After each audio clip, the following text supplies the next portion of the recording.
بسم اللہ الرحمن الرحیم۔ السلام علیکم۔ یہ کاشان بصیرت کا آڈیو بک سیکشن ہے۔ ہم جو کتاب پڑھ رہے ہیں اس کا نام ہے اسلام اور عصر حاضر کی ضروریات، تقریر استاد شہید مرتضی مطہری، ترجمہ مجلس مترجمین، ناشر دارالثقلین۔ اب ہم کتاب کا پارٹ 2 پڑھیں گے، نفاق ہمارے زمانے کا سب سے بڑا مظہر۔ عصر حاضر میں انسانوں کی تمام ضروریات کی ماں انسان کو لاحق تمام مشکلات بیرونی دنیا کی جانب سے نہیں ہیں بلکہ بیشتر اس کی اپنی جانب سے ہیں۔ بعض امور انسانی طبیعت سے نچلی سطح کے ہیں، یعنی ان پر اس کی طبیعت حکومت کرتی ہے اور وہ انسانی طبیعت کے ہاتھ میں اوزار ٹولز کی حیثیت رکھتے ہیں اور اوزار کے سوا کچھ نہیں ہے۔ سائنس انہی امور میں سے ہے۔ سائنس میں یہ طاقت نہیں کہ وہ انسانی طبیعت پر مسلط ہو جائے۔ سائنس جس درجے پر بھی پہنچ جائے، انسانی طبیعت اسے اپنے کنٹرول میں رکھتی ہے، اس سے خدمت لیتی ہے اور ایک اوزار کی مانند اس سے استفادہ کرتی ہے۔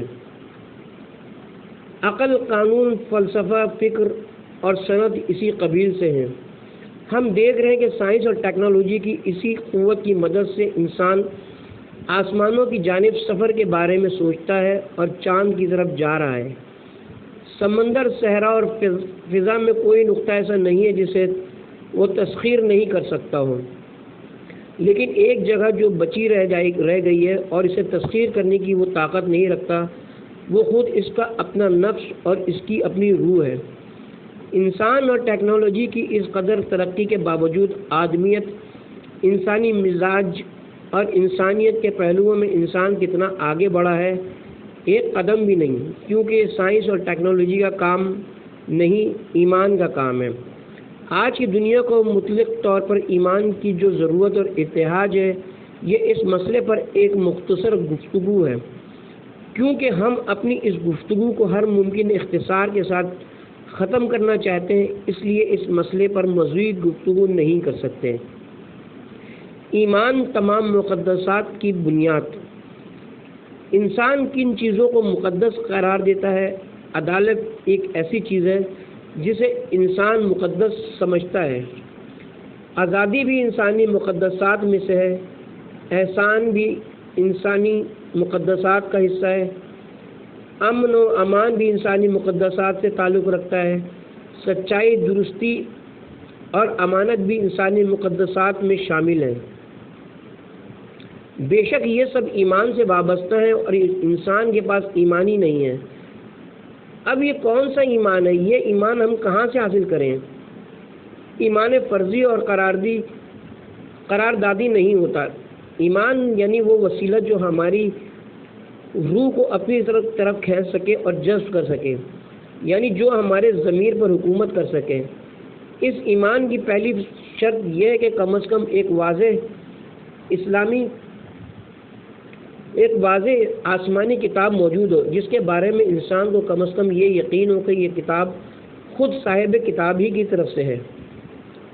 آقا محمد تقی شریعتی کے بقول، اگر ہم وہی قرآن اور نبوت خاتم کو دنیا سے اٹھا لیں تو کوئی نبوت یکسر قابل اثبات نہیں۔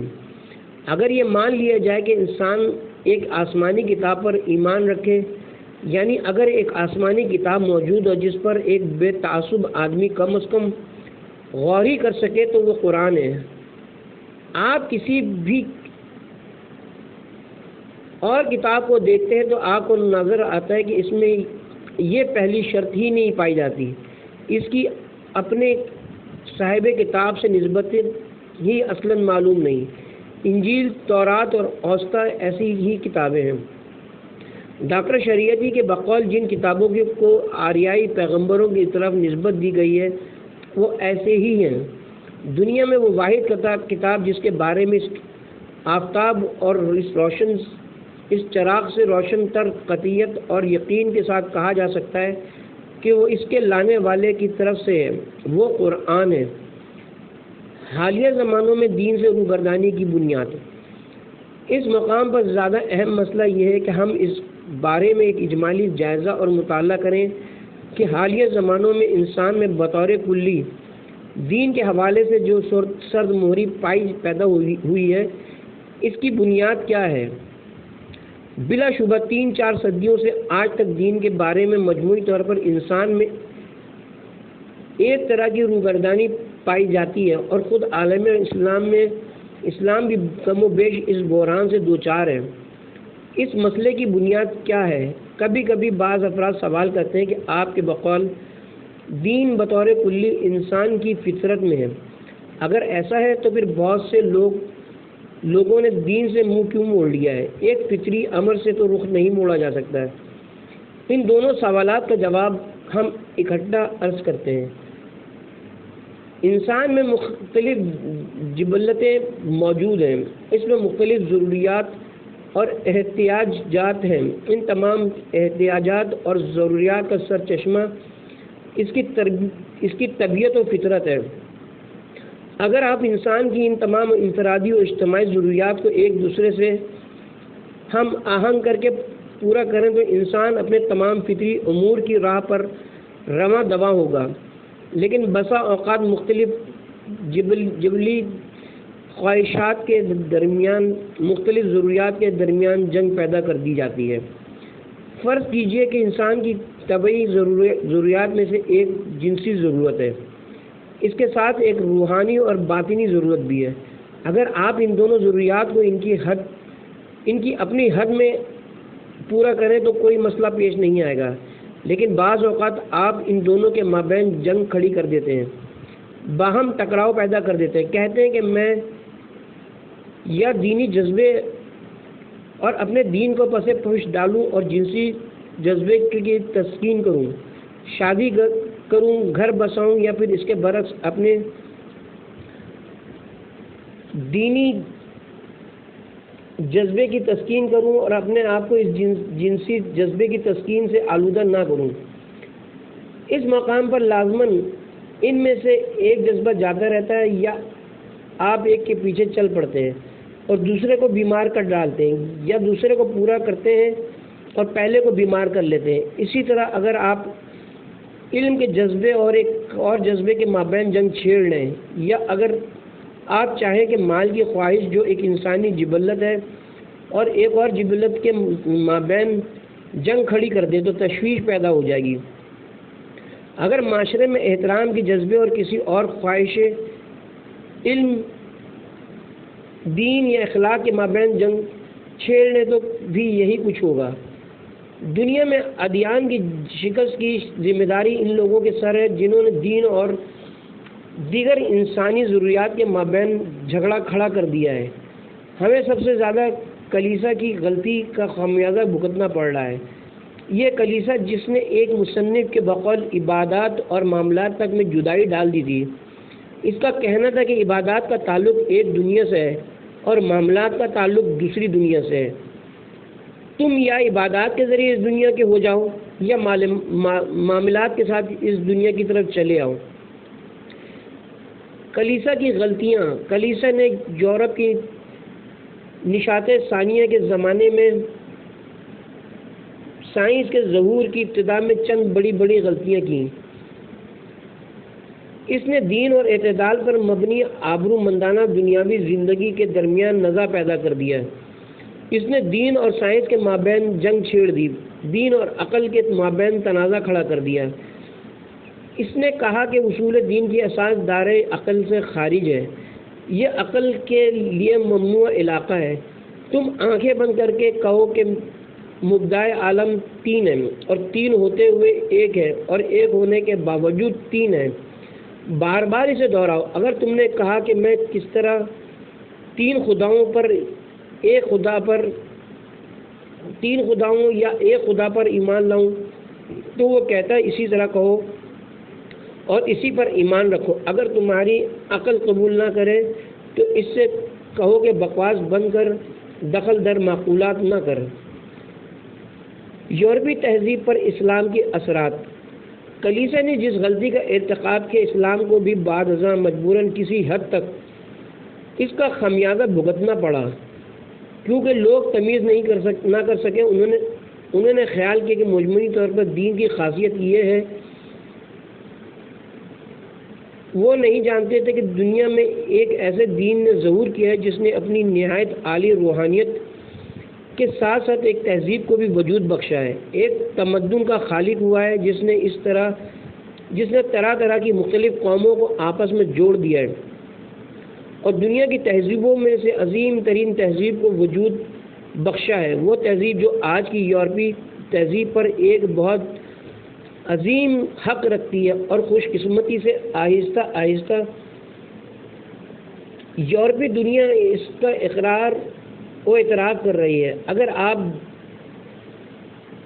دل ڈیورانڈ کی کتاب تاریخ تمدن کے فارسی ترجمے کی 11ویں جلد کا مطالعہ کریں تو آپ پر کسی حد تک یہ بات واضح ہو جائے گی کہ گستاو لو بون نے ایک حد تک کتاب محمد خاتم پیغمبران کی 2 جلد میں یہ بات کی ہے. یہ کتاب حسینیہ ارشاد نے شائع کی ہے. ایک مقالہ جس کا عنوان کارنامہ اسلام ہے، جو بعد میں کتاب کی صورت میں آئے گا اور جسے یونیورسٹی کے ایک استاد نے لکھا ہے. میرا دل چاہتا ہے کہ آپ اس مقالے کو پڑھیں اور دیکھیں کہ اسلام نے کبھی درخشاں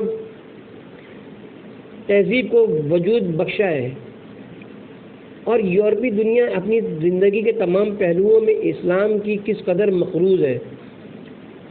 اسی کتاب کے مقدمے میں ہم نے شیخ محمد عبدہ کا ایک قول نقل کیا ہے کہ یورپی دنیا نے جس دن اپنے دین سے منہ موڑا اسی دن سے کامرانی کی طرف قدم بڑھایا ہے، اور دنیا اسلام نے جس روز اپنے دین سے رخ پھیرا اس دن سے وہ بدنصیبی کا شکار ہوئی ہے. یہ ہے ان دو ادیان کا فرق. ہم نے ایک چیز کا اضافہ کیا ہے، یہ دنیا یورپ جس کے بارے میں کہا جاتا ہے کہ اس نے اپنے دین سے ہاتھ کھینچ لیا ہے، ہاں اس نے اپنے دین سے کنارہ کشی اختیار کر لی ہے، لیکن اس کے بعد کس طرف وہ چلی گئی ہے؟ اسلام کی طرف. تہذیبوں کی تاریخ کا گہری نظر سے مطالعہ کیجیے.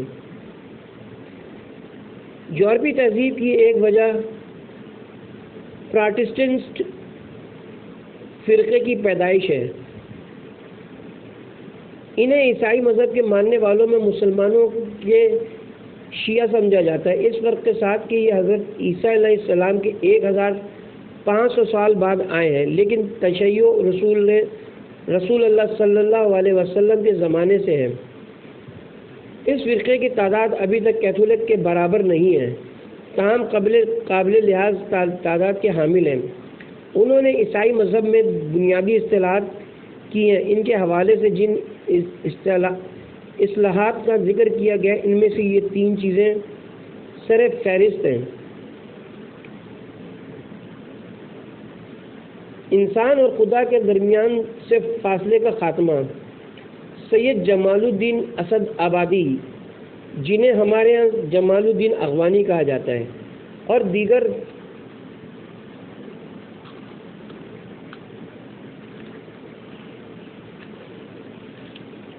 کے بقول انسانی حیثیت کو اہمیت دینا. انہوں نے کہا کہ اس بات کا کیا مفہوم ہے کہ پاپ واسطہ ہے، اللہ سب بندوں کے قریب ہے. اللہ کی عبادت کسی کشش پادری بلکہ کسی بھی بندے کے واسطے کے بغیر کیجیے. اللہ سب بندوں کے نزدیک ہے، وہ ہر بندے کا درد دل سنتا ہے. اے انسان، اللہ سے رابطے کے لیے تجھے کسی بھی واسطے کی ضرورت نہیں. نمبر 2، وہ دین کی حدود میں عقل کے حق کے قائل ہو گئے. انہوں نے کہا کہ دین کے وہ مسائل اور اصول جو عقل کے خلاف ہیں انہیں اٹھا کر پھینکنا چاہیے. نمبر 3، عمل معاش کی طرف توجہ اور صحیح و کوشش، وہ بھی انتہائی حدود تک. قرآن کی تعبیر میں جو سخت کوشی اور معاش کی بہتری بھی عبادت ہے. یہ 3 اصول تینوں کے تینوں براہ راست اسلام سے لیے گئے ہیں. صلیبی جنگوں اور مشرق و مغرب کے رابطے کے بعد جب وہ اسلامی اقدار سے آشنا ہوئے تو انہوں نے اسلام سے یہ 3 اصول اخذ کیے اور اصلاحات کے نام پر انہیں عیسائی مذہب میں داخل کر لیا، اگرچہ ابھی تک خصوصاً پہلے حصے کو وہ مکمل طور پر ملحوظ نہیں رکھ سکے ہیں۔ بعض مقامات پر ہمیں تاریخ تمدن کی کتابوں میں ملتا ہے کہ یورپی تہذیب کے ظہور میں آنے کی ایک وجہ پراٹسٹنٹ فرقے کی پیدائش ہے۔ یہ مذہب کی پیدائش کا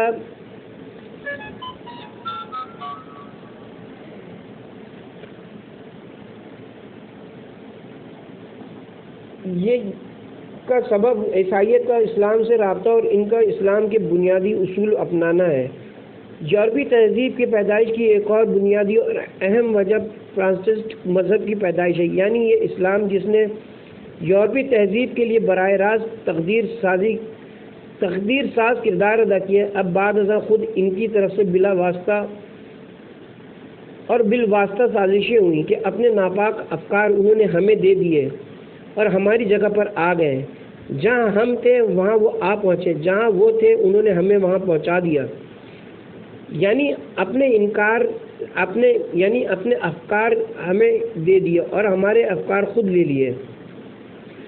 اب اس بات کو چھوڑیے، خوش قسمتی سے یورپیوں میں کچھ انصاف پسند افراد بھی ہیں۔ ان تینوں اصولوں کے شواہد: نمبر 1، انسانی حیثیت کو اہمیت دینا۔ جو موضوعات ہم نے آپ کی خدمت میں عرض کی ہیں، ان میں سے ایک موضوع انسانی حیثیت کو اہمیت دینا ہے۔ کیا اس بات کی ضرورت ہے کہ ہم اس بارے میں آپ کے سامنے قرآنی حوالوں کے ساتھ بات کریں، یا اس بات کی ضرورت ہے کہ ہم آیت اور ہم نے بنی آدم کو عزت و تکریم عطا کی ہے؟ سورہ بنی اسرائیل آیت نمبر 17، سورہ بنی اسرائیل آیت نمبر 70 پڑھیں۔ کیا اس بات کی ضرورت ہے کہ آیت اور جب میرے بندے آپ سے میرے متعلق سوال کریں تو میں ان سے قریب ہوں، پکارنے والے کی آواز سنتا ہوں۔ سورہ بقرہ آیت نمبر 186 آپ کے سامنے دہرائیں۔ کیا اس بات کی ضرورت ہے کہ اور اللہ سے اس کے فضل کا سوال کرو؟ سورہ نساء آیت نمبر 32 کی تلاوت کریں۔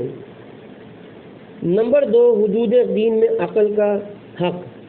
عقل کے بارے میں ہائے افسوس آپ کو دنیا میں کون سی ایسی مذہبی کتاب دکھائی دیتی ہے جو قرآن کے برابر عقل کے لیے احترام کی قائل ہو؟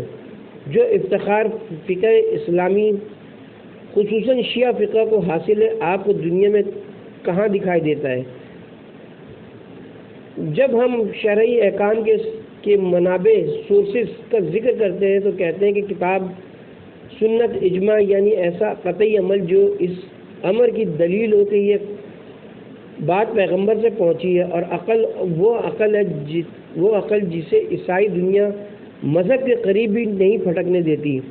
اسلام اسے اپنے منابع تشریح میں سے ایک شمار کرتا ہے۔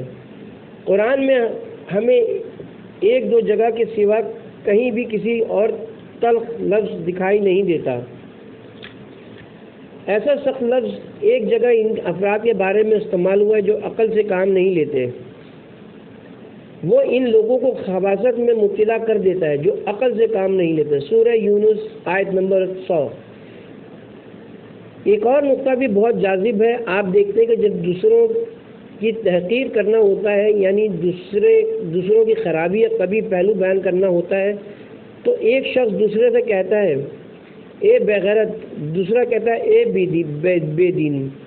ہمارے زمانے میں حال ہی میں ایک روشن فکرانہ جملہ پیدا ہوا ہے۔ روشن فکر حضرات جب دوسروں کی تحقیر کرنا چاہتے ہیں تو کہتے ہیں جا رجیت پسند، جا کوہنا فکر، جا مقلد، روشن فکر بن۔ دنیا کی وہ پہلی کتاب جس نے جب دوسرے کی تحقیر کرنا چاہی تو اسے رجیت پسند سے نسبت دی، قرآن ہے۔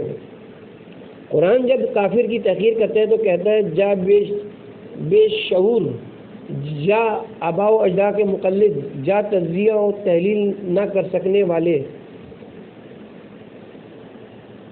کیا وہ عقل سے کام نہیں لیتے؟ تیری عقل کہاں ہے؟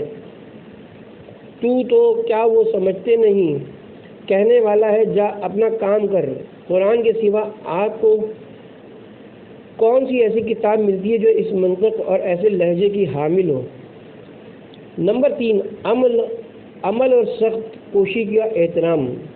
تیسرا اصول کام کا احترام، محنت و کوشش کا احترام، وہ بھی سخت کوشی اور اسلام اور قرآن کی تعبیر کے مطابق جہاد۔ جب زندگی کی طرف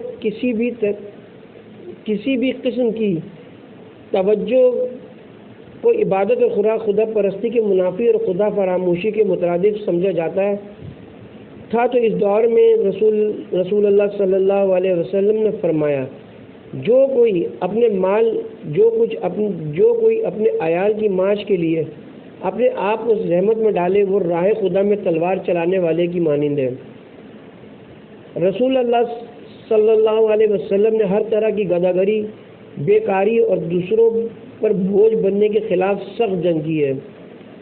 یہ متواترات میں سے ہے کہ رسول اکرم صلی اللہ علیہ وسلم نے فرمایا، رحمت خدا سے دور ہے وہ شخص جو اپنی معاش کا بوجھ دوسروں کے کاندھوں پر لاد دے۔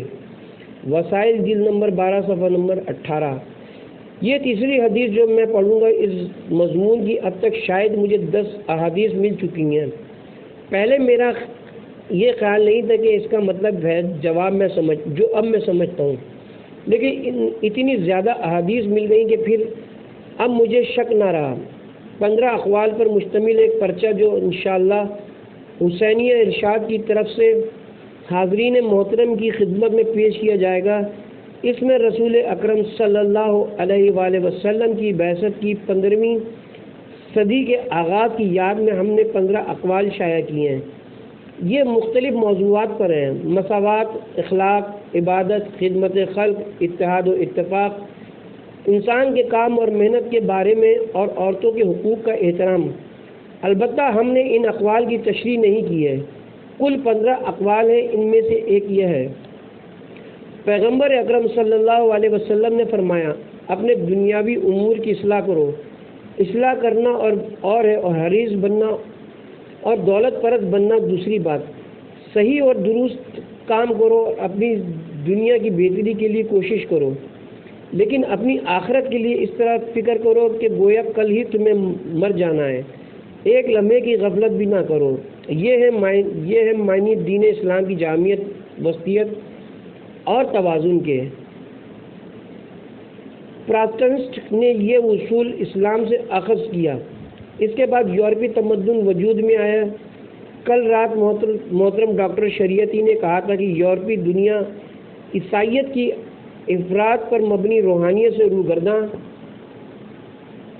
ہو کر کس طرح مادیت پرستی کی طرف آئی کہ اب اسے ایک اور مسیح کی ضرورت ہے جو اسے واپس لے جائے، کیونکہ ان کا دین ایک عقلی دین نہیں تھا، اس لیے وہ توازن قائم نہ رکھ سکے۔ اس کا نتیجہ سرمایہ داری کی صورت میں نکلا، جس کا محور یہ کہ پیسہ ہدف ہے، پیسہ معبود ہے، پیسے کی پوجا کی جائے اور اسی قسم کے دوسرے انحرافات۔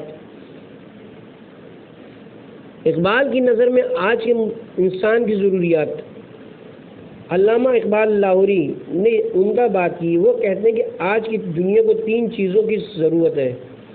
وہ یہاں اسلام کے بارے میں بھی گفتگو کرنا نہیں چاہتے۔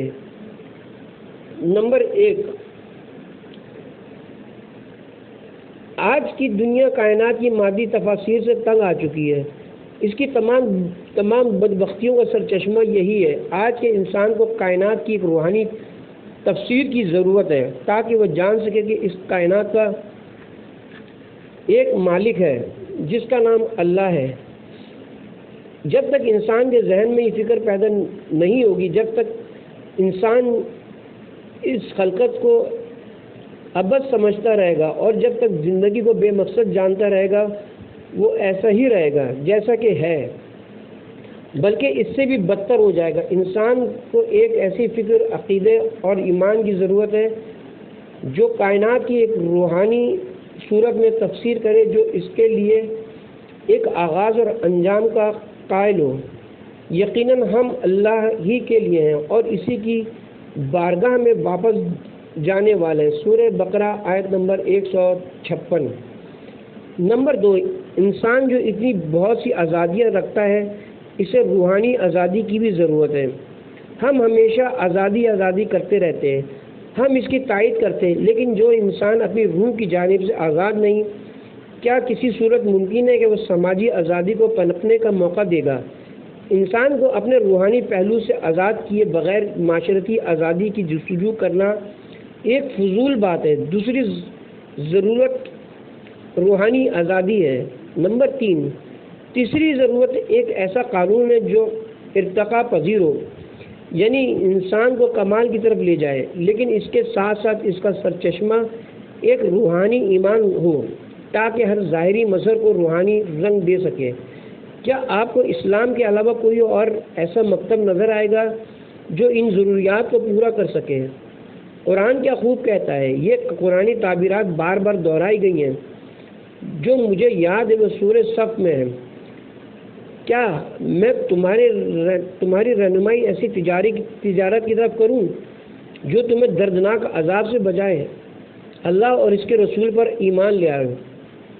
سورہ صف آیت نمبر 10 تا 11۔ ایمان باللہ، اللہ پر ایمان سے کیا مراد ہے؟ یعنی اس کائنات کا ایک مالک ہے جس کا نام اللہ ہے۔ کائنات کی روحانی تفسیر اللہ کے رسول پر ایمان، اللہ پر ایمان یعنی اس کے اللہ ہونے پر ایمان، اس کی الوہیت پر ایمان، اس بات پر ایمان کہ وہ اللہ ہے، وہ ہے جس کے سوا کوئی خدا نہیں ہے، وہ بادشاہ پاکیزہ صفات، بے عیب، امان دینے والا، نگرانی کرنے والا، صاحب عزت، زبردست اور کبریائی کا مالک ہے۔ سورہ حشر آیت نمبر 23۔ ایمان بالرسول یعنی ان کی رسالت پر ایمان، ان کے قانون پر ایمان، وہ قانون جو بشریت کو کمال تک پہنچانے کی ضمانت دیتا ہو، اور راہ خدا میں اپنی جان اور مال سے جہاد کرو، اللہ کے راستے میں مجاہدہ کرو، جہاں محنت کی بات کر رہا ہے، سخت کوشی کی بابت کر رہا ہے۔ البتہ مادی سخت کوشی نہیں، بلکہ فی سبیل اللہ ایک عالی مرتبہ پہلو کی نشاندہی کر رہا ہے۔ کام کرو، زحمت اٹھاؤ، سرگرمی دکھاؤ، جہاد کرو، دلیر اور بہادر بنو، جدوجہد کرو، البتہ اللہ کی راہ میں۔ قانون ضرورت کے 3 اراکین۔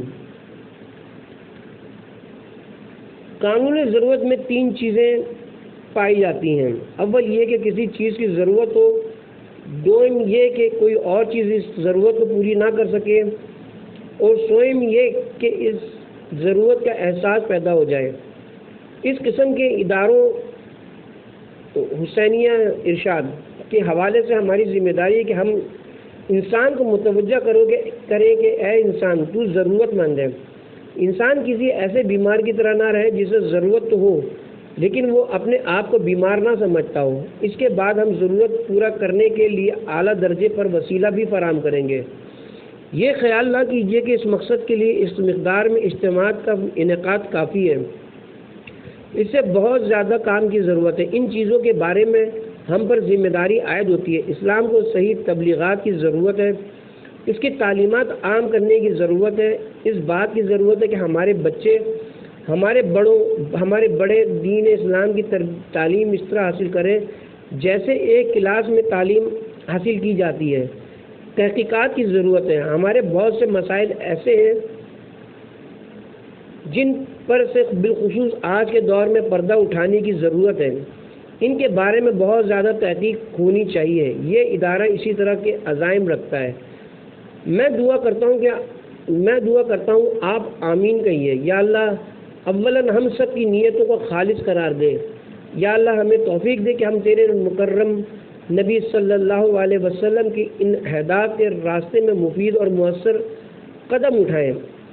آج کی دنیا کو بھی پیغمبر اکرم کی اسی طرح ضرورت ہے جیسے آج سے 1400 برس پہلے کی دنیا کو تھی۔ میں نے ابھی تک 2 کتابوں میں برنارڈ شاہ کا یہ مشہور جملہ پڑھا ہے۔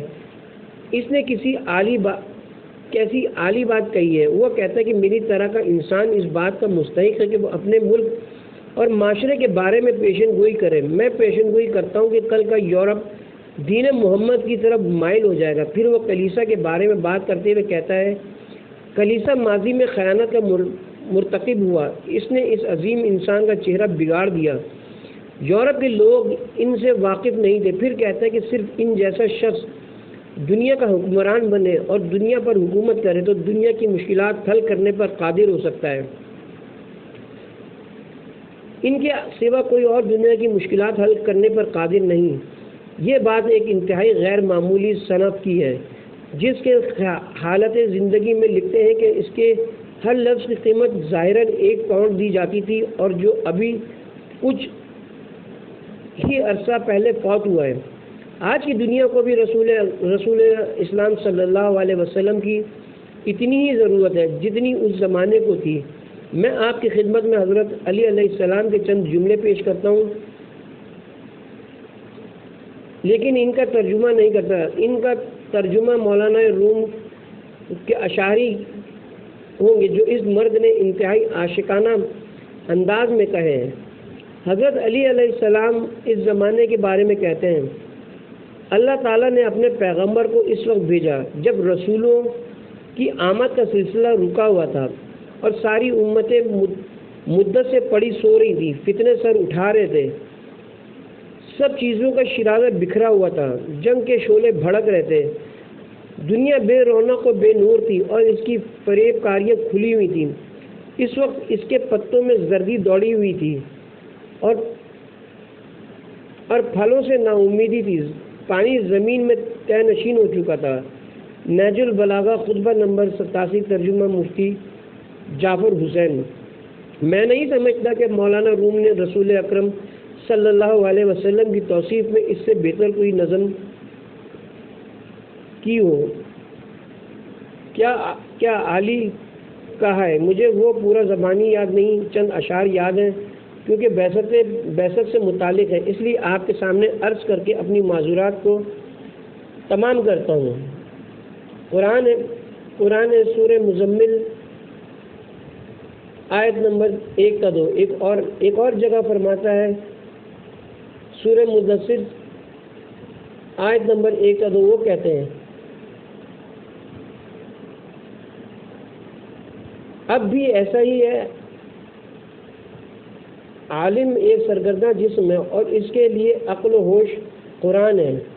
اشعار کا مفہوم، نبی کو اس لیے مزمل یعنی چادر میں لپٹے ہوئے کہہ کر خطاب کیا کہ اے پیکار کرنے والے، اس چادر سے باہر نکل، چادر کے اندر سر نہ لے جا اور چہرہ نہ ڈھانپ، چہرہ نہ چھپا کہ دنیا سرگرداں ہے اور تو اس کے لیے سمجھ اور عقل کی حیثیت رکھتا ہے۔ دیکھ رات کو اٹھ کھڑا ہو کہ اے دلیر تو ایک شمع ہے اور شمع رات بھر قیام میں اور کھڑی رہتی ہے، تیری روشنی کے بغیر روز روشن بھی شب ہے اور تیری پناہ نہ ہو تو شیر بھی اسیر خرگوش ہے۔ اس بحر صفا کے لیے تو کشتی باندھ اور ملا بن جا کہ اے مصطفیٰ تو نور ثانی ہے۔ اٹھ اور راہ میں پڑے کارواں کو دیکھ، اٹھ چل اے کشتی باندھ کے یہ بحر آ پہنچا ہے۔ کیا تو نے یہ نہیں کہا کہ جو اندھے کو راستہ دکھائے گا وہ اللہ سے 100 نیکیاں اور اجر پائے گا، جو بھی اندھے کی عصا کو پکڑ کر چلے گا وہ بخشا جائے گا اور کامیابی پائے گا۔ دیکھ اس بے چین دنیا کو تھام کر چل کہ اندھوں کا گروہ قطار در قطار موجود ہے۔ ہم ایک مرتبہ پھر قسم دیتے ہیں یا اللہ تجھے حقیقت رسول اکرم کی قسم دیتے ہیں کہ ہمیں اسلام کے حقائق سے آشنا فرما، ہم سب کی چشم بصیرت کھول دے، ہمیں رسول اکرم کی مقدس تعلیمات کی پیروی کی توفیق عطا فرما، ہم سب کی شرعی حاجات پوری فرما، آمین ثم آمین یا رب العالمین۔